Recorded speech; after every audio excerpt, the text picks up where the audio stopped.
Bago ang 2025 national at local elections, magsasampa ng impeachment complaint si dating Caloocan City Representative at re-electionist Edgar Erice laban kay Commission on Elections Chairperson George Garcia.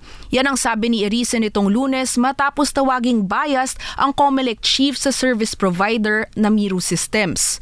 Hindi po kayo naging COMELEC chairman, naging abogado po kayo ng Miro. Isama niyo na po si Commissioner Bulay at alam niya kung ano ang dahilan kung bakit ko sinasabi yan.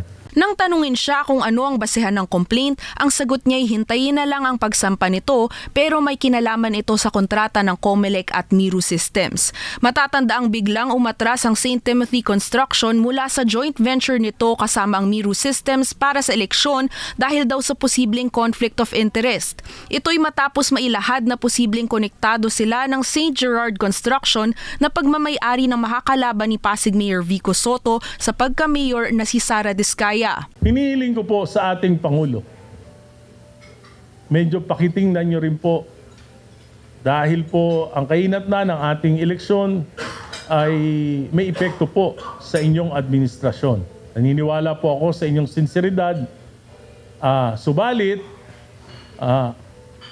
dinamay na po kayo ni Chairman George Garcia. Sinabi niya na ang desisyon na ito ng pagbili o pag-list ng bagong mga makina ay all government decision.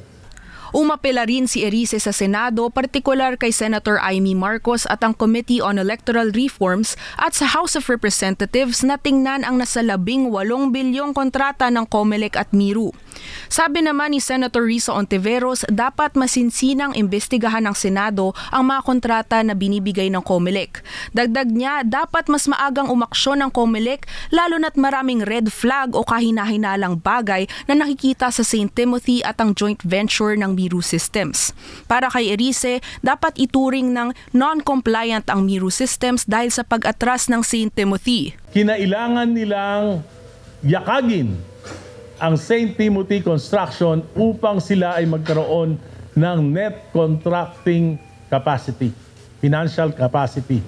Dahil ang St. Timothy ang may single largest contract na papasa dito sa 18 billion na kontrata na ito.